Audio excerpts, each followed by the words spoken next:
નમસ્કાર વિદ્યાર્થી મિત્રો, કેમ છો? મજામાં છો ને? આપણે ધોરણ 7માં આજે હિન્દી વિષય શીખવાનો છે, જેમાં પાઠ 1 પછી છે કાવ્ય નંબર 2 તબ યાદ તુમ્હારી આતી હૈ. તેનો સાહિત્ય પ્રકાર છે કવિતા એટલે કે કાવ્ય. તો આપણે આ કાવ્ય ક્યાં કવિ લખ્યું છે તેની પ્રસ્તાવના જોઈએ.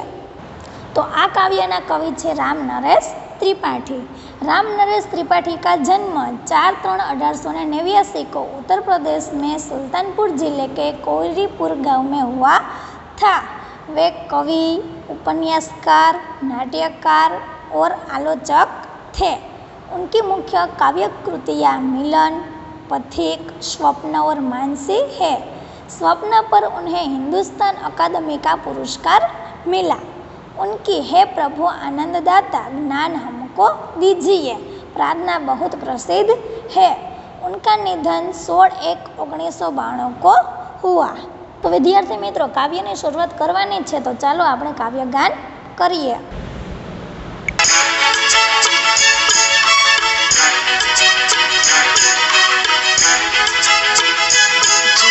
बहुत सुबह चिड़िया उठकर कुछ गीत खुशी के गाती है। जब बहुत सुबह चिड़िया उठकर कुछ गीत खुशी के गाती है। कलियां दरवाजे खोल खोल जब दुनिया पर मुस्काती है। खुशबू की लहरें जब घर से बाहर आ दौड़ लगाती है। खुशबू की लहरें जब घर से बाहर आ दौड़ लगाती है। हे जग के सिरजनहार प्रभु तब याद तुम्हारी आती है। हे जग के सिरजनहार प्रभु तब याद तुम्हारी आती है।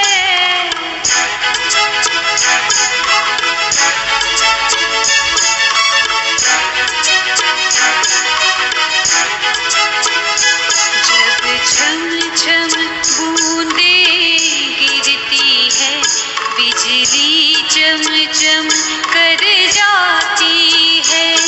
जब छम छम बूंदे गिरती है, बिजली चम चम कर जाती है। मैदानों में वन बागों में जब हरियाली लहराती है। जब ठंडी ठंडी हवा कहीं से मस्ती ढोकर लाती है। जब ठंडी ठंडी हवा कहीं से मस्ती ढोकर लाती है। हे जग के सिरजनहार प्रभु तब याद तुम्हारी आती है। हे जग के सिरजनहार प्रभु तब याद तुम्हारी आती है। हे जग के सिरजनहार प्रभु तब याद तुम्हारी आती है। તો વિદ્યાર્થી મિત્રો, મજા આવે ને? હવે આપણે કાવ્ય વાંચતા જશું અને તેને સમજતા જશું। जब बहुत सुबह चिड़िया उठकर कुछ गीत खुशी के गाती है, कलियां दरवाजे खोल खोल जब दुनिया पर मुस्काती है। खुशबू की लहरें जब घर से बाहर आ दौड़ लगाती है। जग के सिरजनहार प्रभु तब याद तुम्हारी आती है। એટલે કે આ કાવ્ય पंक्तिમાં चिड़िया भोर में जल्दी उठकर इस तरह चहचहाने लगती है जैसे वे खुशी के कुछ गीत गा रही है। कलियां भी अपने दरवाजे खोल खोल कर दुनिया पर मुस्काने लगती है। खुशबू की लहरें फूलों में से निकलकर चारों ओर फैलने लगती है। इस सृष्टि को रचने वाले हे प्रभु, यह सब देखकर मुझे तुम्हारी याद આતી હે. એટલે કે આ કાવ્ય પંક્તિમાં એમ કહેવા માગે છે કે જ્યારે વહેલી સવારે પક્ષીઓ ઉઠી અને એવી રીતે કલરવ કરવા લાગે છે કે જાણે ખુશીના ગીત ગાઈ રહ્યા હોય. જ્યારે કળીઓ પણ પોતાના દ્વાર એટલે કે પોતાની પાંખડીઓ છે તે ખોલી ખોલીને જે સૂતેલી દુનિયા છે તે પ્રત્યે સ્મિત કરવા લાગે છે. જ્યારે સુગંધની લહેરો ફૂલોમાંથી નીકળી ને ચારે તરફ ફેલાવા લાગે છે, ત્યારે આ બધું જોઈને સૃષ્ટિના સર્જનહાર એટલે કે પરમેશ્વર, ઈશ્વર, ભગવાન મને તમારી યાદ આવી જાય છે. जब छम छम बूंदे गिरती है, बिजली चमचम कर जाती है, मैदानों में वन बागों में जब हरियाली लहराती है, जब ठंडी ठंडी हवा कहीं से मस्ती ढोकर लाती है, हे जग के सृजनहार प्रभु तब याद तुम्हारी आती है. એટલે કે આ કાવ્ય પંક્તિમાં વર્ષા ઋતુ में छम छम कर वर्षा की बूंदे गिरती है और चमचम कर बिजली चमकती है, जब मैदानों, वनों और बागों में हरियाली लहराने लगती है, जब ठंडी ठंडी हवा भी पता नहीं कहाँ से अपने साथ ढेर सारी मस्ती उठाकर ले आती है, यह सब देखकर है सृष्टि की रचना करने वाले प्रभु मुझे तुम्हारी याद આ જાતી હે. એટલે કે આ કાવ્ય પંક્તિમાં પણ એમ કહેવા માગે છે કે વર્ષા ઋતુમાં જ્યારે છમછમ કરતા વરસાદના ટીપા નીચે પડે છે અને ચમચમ કરીને વીજળી ચમકે છે, જ્યારે મેદાનો, વનો અને બગીચાઓમાં હરિયાળી લહેરાવા લાગે છે, જ્યારે ઠંડો ઠંડો પવન પણ ક્યાંકથી પોતાની સાથે ભરપૂર મસ્તી લઈને આવે છે, ત્યારે હે સૃષ્ટિના સર્જનહાર ઈશ્વર મને તમારી યાદ આવી જાય છે. તો વિદ્યાર્થી મિત્રો, તમને નીચે સરસ મજાના કાવ્યના શબ્દાર્થ આપેલા છે. તો તેમાં છે સુબહ એટલે કે પ્રાતઃકાલ અથવા પ્રભાત. બીજું છે ચીડિયા, જેને આપણે ગોરૈયા અથવા પંછી પણ કહી શકીએ. કલી તો કે ફૂલકા ખીલને વાલે કે પહેલે કા રૂપ. ખુશ્બુ એટલે કે સુગંધ. લહર એટલે તરંગકા. ઝોકા सृजनहार એટલે કે સૃષ્ટિ કી રચના કરને વાલા ઈશ્વર, પરમેશ્વર. बिजली એટલે કે વિદ્યુત. હરિયાળી એટલે હરાભરા. મસ્તી એટલે આનંદ ઓર ઉલ્લાસ. અને ઢોના એટલે કે બોજ ઉઠાના. તો તેના પછી છે અભ્યાસ. એમાં પ્રશ્ન નંબર 1. પ્રશ્નો કે મૌખિક ઉત્તર દીજીએ. તમને નીચે પ્રશ્નના જવાબ આપેલા છે, તેના તમારે મૌખિક ઉત્તર છે તે આપવાના છે. તો તેમાં પહેલો પ્રશ્ન છે સુબહ હોતે હી ક્યા ક્યા હોતા હૈ, એટલે કે સવાર થાય છે ત્યારે શું શું થાય છે. તો તેનો જવાબ સુબહ હોતે હી ચિડિયા ચહચહાતી હૈ, કલિयां खिलने लगती है, खुशबू की लहरें फूलों से निकल कर चारों ओर फैल जाती है. प्रश्न नंबर 2. मैदानों में हरियाली कब लहराती है, એટલે કે મેદાનો છે તેમાં હરિયાળી છે એ ક્યારે લહેરાય છે. તો કે मैदानों में हरियाली वर्षा ऋतु में लहराती है. प्रश्न नंबर 3. आपको प्रभु की याद कब आती है, એટલે કે તમને છે ભગવાનની યાદ ક્યારે આવે છે. तो कि तारे, सूरज, चांद, सागर, पर्वत आदि प्रकृति के सुंदर और अद्भुत रूपों को देखकर मुझे प्रभु की याद आती है. અને છેલ્લો પ્રશ્ન છે तुम सुबह में उठकर क्या क्या देखते हो, એટલે કે તમે સવારે ઉઠી અને શું શું જોવો છો. તો કે मैं सुबह में उठकर देखता हूँ कि पूर्व दिशा में सूर्योदय हो रहा है, चिड़िया चहचहा रही है, कलियां खिल रही है, लोग अपने अपने काम में लग रहे हैं, पाठशाला जाने वाला विद्यार्थी घर से निकल पड़े हैं, दूध वाला घर घर दूध और अखबार वाला घर घर अखबार पहुँचा रहा है. તમે સવાર આવો છો તો શું શું જોવો છો. તો કે આ બધી ક્રિયાઓ છે તે આપણે જોઈએ છીએ. પ્રશ્ન નંબર 2. ચિત્રો કો દેખીએ और વચન પરિવર્તન કીજીએ. તમને આમાં ચિત્ર આપેલા છે અને વચન પરિવર્તન એક હોય તો તેને એક વચન, એકથી વધુ હોય તો તેને બહુવચન કહેવાય. તો પહેલું ચિત્ર છે ચીડિયા ઉડ રહી હે, એટલે કે ચકલી છે તે ઉડી રહી છે. તો તમે બાજુના ચિત્રમાં જોઈ શકો છો કે એક કરતાં વધારે ચકલીઓ છે. તો તેનું હિન્દી શું આવશે, તેનું આપણે વચન પરિવર્તન કરવું હોય તો કેવી રીતે થાય. તો કે ચીડિયા ઉડ રહી હે. એના પછી છે બીજું કલી નહીં ખીલી હે. આપણે ચિત્ર તમે જોવો છો ને કે કળી છે એ ખીલી નથી, તો બાજુમાં શું આવશે? એક કરતાં વધારે કળિયું છે એટલે કલિયા નહીં ખીલી હે, એક કરતાં વધારે છે એટલે એક એટલે કલી, અને એકથી વધારે હોય એટલે કલિયા. ત્રીજું છે બૂંદ, બૂંદ ગીરતી હે, બૂંદ એટલે કે ટીપા. તો બાજુમાં તમે જોઈ શકો છો બૂંદ કેટલી છે? તો કે 1, 2 અને 3. તો કે એકથી વધારે હોય તેને શું કહેવાય? તો કે બૂંદે, તો કે બૂંદે ગીરતી હે. એના પછી છે તમને એક દરવાજો આપેલો છે જેમાં કંઈ લખેલું નથી, તો તેનું આપણે વાક્ય કેવી રીતે બનશે? તો કે દરવાજા ખુલ્લા હે.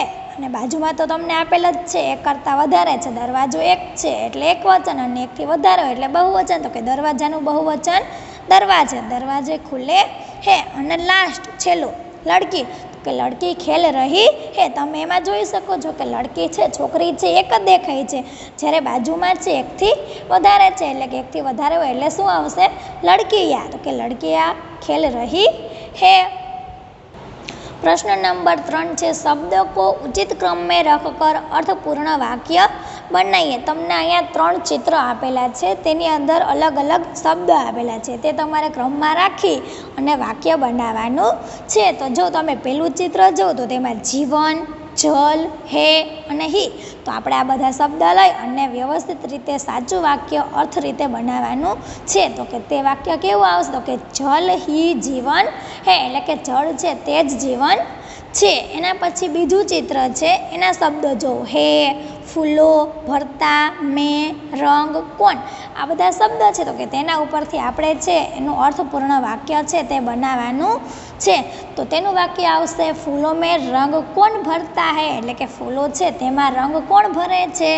अने छेल्लुं चित्र छे त्रीजुं, तो तेमां तमने एक वादळ जेवुं चित्र देखाय छे अने तेनी अंदर अलग अलग शब्द आपेला छे, हे, बादल, चमकती, क्यो, में अने बिजली। तो आनुं वाक्य केवी रीते बनशे? तो के बादल में बिजली क्यों चमकती है, एटले के वादळमां छे वीजળી शा माटे चमके छे।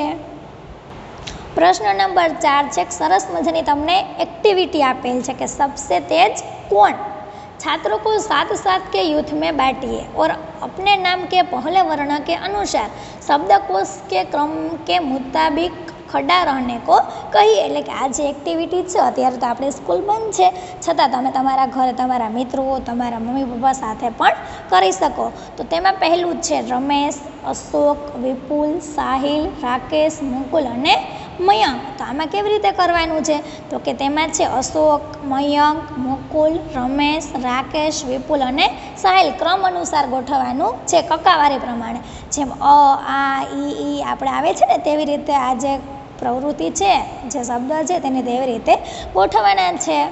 एना पछी छे बीजू खेमचंद, चंपक, गोपाल, तनसुख, अनुराग, जयेश अने कमल। तो आने पण एवी ज रीते कक्कावारी प्रमाणे आपणे गोठववाना छे। तमे ते शीखी गया हशो ने कक्कावारी प्रमाणे के अ आवे एना पछी आ आवे, एवी रीते व्यंजन तो एमां क आवे, क पछी शुं आवे?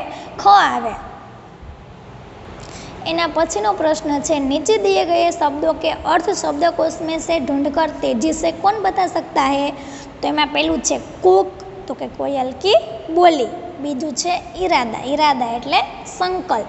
त्रीजू है तरुवर, तरुवर एटले श्रेष्ठ या बड़ा वृक्ष। चौथुं है मुग्ध, मुग्ध एटले मोहित। अने पांचमું है गुजारिश, गुजारिश एटले के निवेदन। विद्यार्थी मित्रों आपणे स्वाध्याय जोवानुं छे। तो स्वाध्यायमां प्रश्न नंबर 1 है चिड़िया खुशी के गीत कब गाती है। तो के चिड़िया बहुत सवेरे खुशी के गीत गाती है। एना पछीनो प्रश्न है सुबह होने पर प्रकृति में कैसे बदलाव आते हैं। तो कि सुबह होने पर आकाश में तारे छिप जाते हैं, रात का अंधेरा दूर होने लगता है, पूर्व दिशा में सूर्योदय के पहले लाली छा जाती है, पंछी चहचहाने लगते हैं, कलियाँ खिलने लगती है, फूलों की सुगंध हवा में फैलने लगती है।